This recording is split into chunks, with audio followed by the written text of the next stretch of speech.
Welcome to the third episode in this Livewire series entitled Paulship, Leadership that Achieves Its Goals. And we've been basing this series on Paul the Apostle. Let me just read something from 1 Corinthians that he wrote to set us up as we're thinking about managing our weaknesses. I came to you in weakness and fear and with much trembling. My message and my preaching were not with wise and persuasive words, but with a demonstration of the Spirit's power. I just find Paul a really fascinating character. Even recently I discovered new things. So for instance, 1 Corinthians is likely to be actually the second letter he wrote to the church in Corinth. We think that Paul wrote 4 letters, and the 1 and 2 Corinthians are actually the second and fourth letter, and the first and third are missing. So he had this long relationship with this church that gave him all sorts of problems after he'd kind of helped found it. And it seems to me, as you read that letter, you realise that here's Paul uncovering new weaknesses in the church and at the same time struggling with his own weaknesses. And yet he manages to achieve his goals. So as we think about that, as we think how do we manage our weaknesses when we're achieving our goals, let's first ask the question, what? What exactly is a weakness? I want to read 2 definitions to you and then ask you a question. In fact, let me ask you the question now. When you think about achieving your goals, which of these definitions is more accurate, do you think, or more helpful, let's say? Let me read them to you. An area where we lack proficiency, or anything that gets in the way of excellent performance. So as you look at these on your screen right now, ask yourself, which of these definitions of weaknesses is most helpful to us? Which one is most helpful when thinking of your goals? Now, let me put up the source of these 2 definitions. One of them, the first one, is from Webster's and Oxford Dictionary. The second one is from the book Now Discover Your Strengths.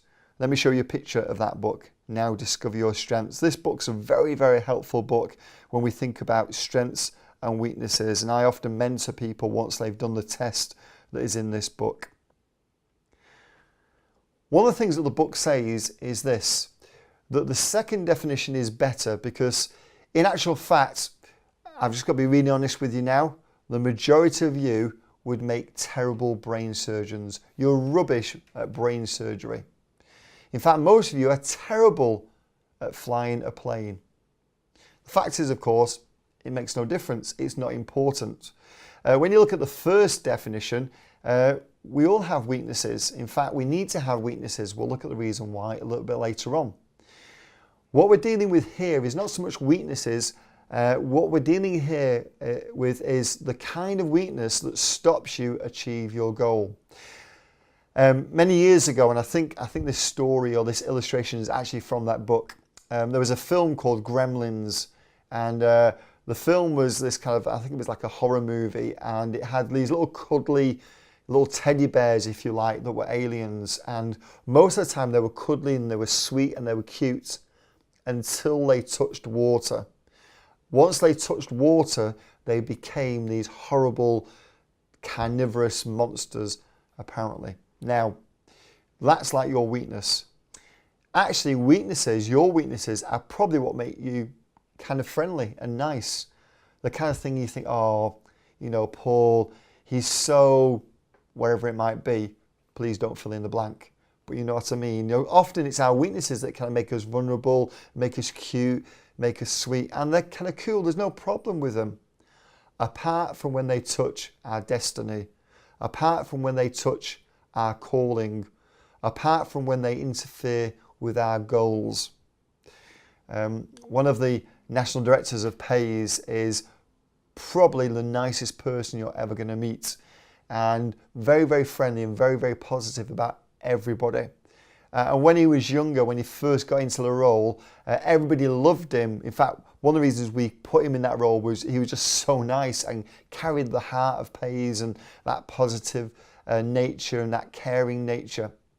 The problem was his weakness was fine until it came in touch with his choosing of apprentices, because he would let anybody on board. That's what they would say anyway.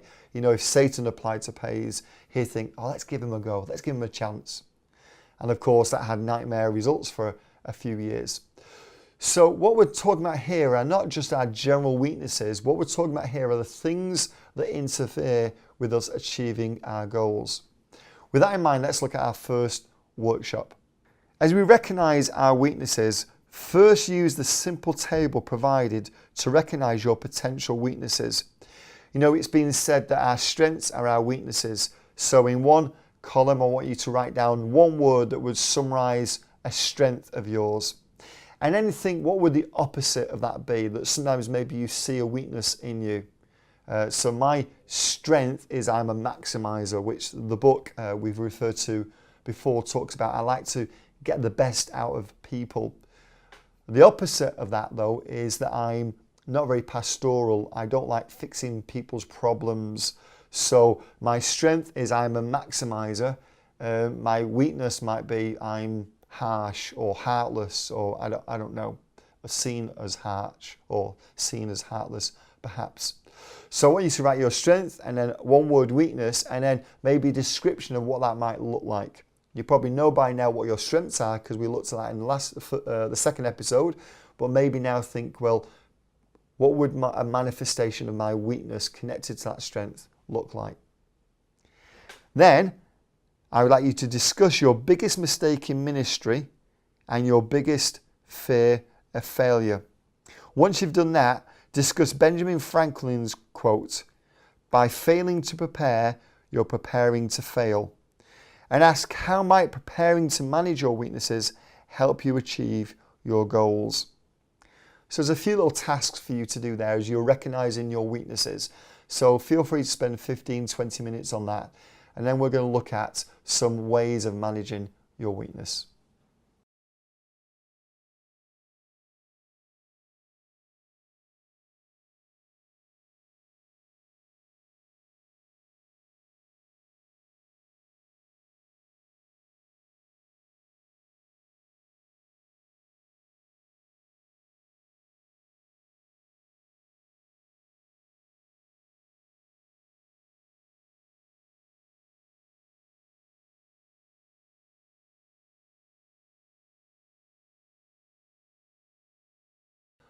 Okay, so now let's look at how. How do we manage our weaknesses? In the last episode, we looked at 7 ways, I think it was, to play to your strengths. I'm going to suggest 7 ways that you can manage your weaknesses. And the first one is this. Notice the setting that you are in. Don't use your strength when in a particular situation it's actually a weakness. So for instance, one of my strengths I like to think is that I can use humour. When I'm on a stage or in different situations, when I'm communicating, I like to use humour, winning people over, diffusing a difficult situation, maybe using a little bit of humour before I bring a really challenging perspective on something. So humour's great in a wedding. It's not so great at a funeral. Trust me, because I've tried it. So sometimes our weaknesses are actually our strengths in the wrong situation. For instance, you may be somebody who's really good at empathizing with people, hearing people's problems and repeating them back and letting other people know what somebody's going through. That's a strength in most situations. But one of the classic examples of this is it could be a weakness if, for instance, people are using you to tell their problems about other people, knowing that you're then going to go and confront that person on their behalf so they don't have to. So one of the ways of managing our one of the ways of managing our weaknesses is by making sure that it's not actually a strength in the wrong situation. Just take time sometimes to think, am I just blundering into the situation thinking my strength's a positive thing here? Maybe it's a weakness. Second thing for you to think about is get a little bit better at it. Don't try to perfect your weakness. You have weaknesses for a reason. It's not a mistake. You weren't given weaknesses because you're supposed to be perfect and you have to perfect every weakness. If you try and perfect your weakness, number one, you're probably not going to be able to do it. And secondly, you're going to waste so much time and get so diverted from what you should be doing that you're going to create more problems for yourself and not achieve your goals. So the aim is not to become perfect in an area of weakness, it's to get a little bit better at it so it doesn't become a stumbling block to you achieving your goals. The third tip is this: remember to develop a support system. Now, this idea of developing a support system is actually similar to my next tip, but a little bit more specific. So I have a friend and they were a national director of Pays, and their weakness was they did not like making cold calls or confronting or connecting with people for the first time. They really just didn't like to do it, but it was a key part of their job, which was a problem. If they didn't do it, Pays couldn't grow in that particular nation, especially as they were pioneering. However, this particular person was very competitive, and they realized that if they set up a scoring system for themselves and awarded themselves points when they did different things, it would motivate them. So this particular person once a month would send me their score for their achievement of that particular month. Things, to be honest, I wasn't interested in. So suddenly I would get this email and it would say, this month, as far as cold calls, I awarded myself 30 points.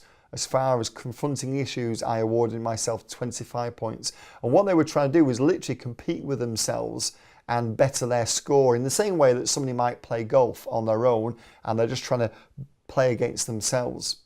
So sometimes there are support systems you can set up. Another example of that is for me, because I get so busy in the mornings and it's a creative time, I also know that it's the time I want to do my devotions and my study. But also there are many other things when I wake up that are kind of vying for my attention. Now, one of the things or the systems I set up was I decided to blog when I was doing my devotions. I did that for about 2.5 years. And the reason I did that was because I knew that if I blogged, people would see it. And I have a sense of responsibility towards people.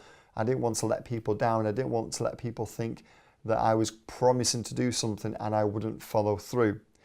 So what happened was the fact that I had to blog something every day and go public with my daily devotion meant that I would do this thing that I was not very good at, which was give my devotional life a priority over the other things I needed to achieve each morning. Maybe there's some kind of system you can set up, some kind of mechanism that, if you like, forces you to do the thing you don't want to do, because even though you don't want to do it, you know you need to do it. The next one is play top trumps.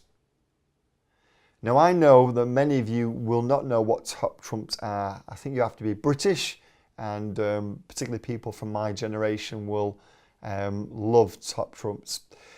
Top trumps were a set of cards and you would play with your friends, and the cards would represent something like planes or cars or soccer players or rugby players or cricket players or something. And each type of card would have a category. So let's take cars. There would be different categories, for instance, top speed, how many were made, how expensive those cars were. And the idea is that maybe you and a friend would look at your cards and he would look at his cards, and you would want to win his cards. So the way you would win his cards is you would choose a category where you thought you were particularly strong. So you've got one car and it's not very fast, but it's very expensive. So you might say, how much did the car cost? And on their card, their car might be very fast, but not very expensive. So they would repeat how much their card cost. Their car maybe $20,000, and you would say, my car's $50,000, and they would give you their card. Now here's the deal. The reason I say play top trumps is this: the person who would win wasn't necessarily the person with the best hand, but it was the person who could drive the competition by playing to their strengths. So I know we talked about this last time, but let me say this. When you're playing to your weaknesses, the more you can make sure that you're using your strengths before you have to rely on your weaknesses, you can manage your weaknesses by doing that. So in my life, I do that a lot. I have lots and lots of different weaknesses, but when I'm in different situations, I try and force the situation to play to my strengths first. Now, it's hard to give lots of examples of that. I'll just leave that as a principle for you to think through. The next one, the next tip is this. Sandwich it between two strengths. The little sister of weaknesses is procrastination. When we know there are things to do, we always choose to do the things we like to do, the things that we're strong at doing. We don't like to do the things that we're weak at. So my advice is, if you can, put a weakness, the thing you don't like to do, you're not very good at, in between doing two things you're either good at or you enjoy doing. That's why our weaknesses need managing, because quite often it's not simply we're bad at something, it's that we just don't do it at all because we're bad at it. So I would encourage you, where you can, maybe diary it, make sure it's in your diary so you have to do it, but make sure it's in between things that you like to do, and then just hold your breath and go for it, knowing that if you get this done, I'm then going to get the chance to do this. Okay, nearly there. Tip number 6, set tripwires. This idea occurred to me many years ago. I was watching a old black and white movie. I think it was a cowboy movie, and if you've ever watched those movies, you'll notice sometimes that at night they're around a campfire, and what they've done is they've set a tripwire, maybe a piece of rope with some cans attached to it, and they put it around their camp, so if the bad guys come, it's going to set off the tripwire, and they'll get ready to prepare themselves and get everything they need to fight off their enemy. That's a great idea. Finding some tripwires to warn you if you're about to have to face a weakness, if something's about to come up that is a problem to you. Let me think of a couple of examples. So for instance, if your weakness is time management, if your weakness is you take on far too much and therefore you can't complete things, maybe there's some kind of tripwire you can put in place so you notice that that's about to happen. Maybe it's somebody who can look out for you. Maybe it's a way of diarying things, that when you get to a certain number of things you put in your diary, some kind of alarm goes off. I don't know. But think about some way of setting a tripwire. The benefit is it gives you time to get yourself prepared. It gives you time not to completely fall into some kind of pit. It gives you time, and having time is really important if you want to manage your weaknesses. So set tripwires to prepare yourself. Okay, my final tip on managing your weaknesses is this. Always remember the parable of the bear trap. Let me explain the parable of the bear trap to those of you who've never heard it before. There was once a rich landowner who was very kind, and he chose 2 men with families to give 2 orchards to. The orchards were apple orchards and very, very, very large. And he said to the man, you know, when harvest time comes, you can have 50% of the profit from as many apples that you can get during that window of opportunity when they've just become ripe, but before they go rotten on the branch. He also said to both men, but one warning, somewhere we lost a bear trap in the orchard, so watch out for it. Well, the first man was very aware of the bear trap, and even though it slowed him down and his family considerably, he gave everybody a little stick, and they would walk along prodding the ground to make sure that they never stepped into the bear trap. It slowed them down, and by the end of the season, they got a good reward, they got a good profit. Not as great as the profit could have been, but it was still a good reward. The second man, well, he knew that this was an extremely large orchard, and at first he had the little stick as well. But after a while he realised, you know what? This orchard is so big, nobody's been hurt so far. We're just going to go for it. We're going to get as many apples during this time as we possibly can.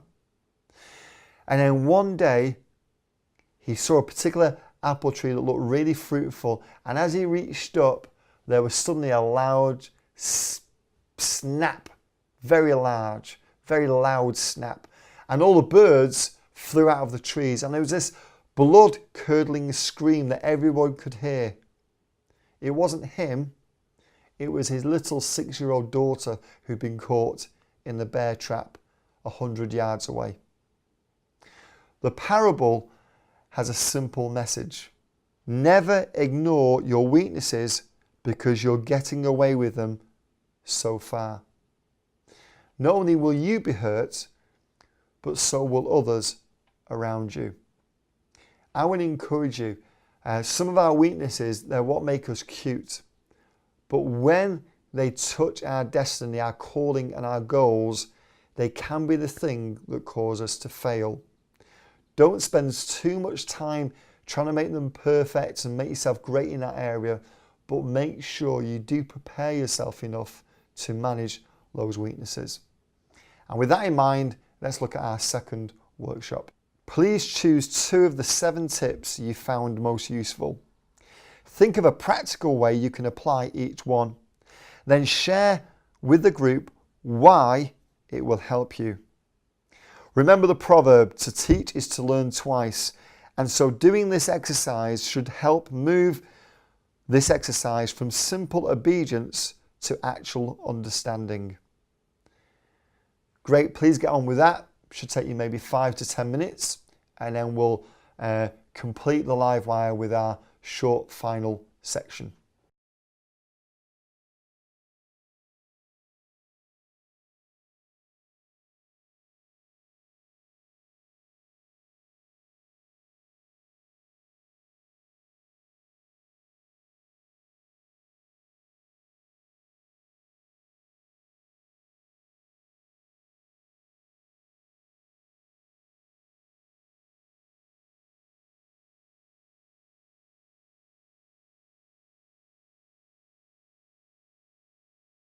Hopefully that was helpful and gave you some things to think about. I know that not all of those 7 tips would have been new to you or maybe even helpful to you, but hopefully at least a couple of them were.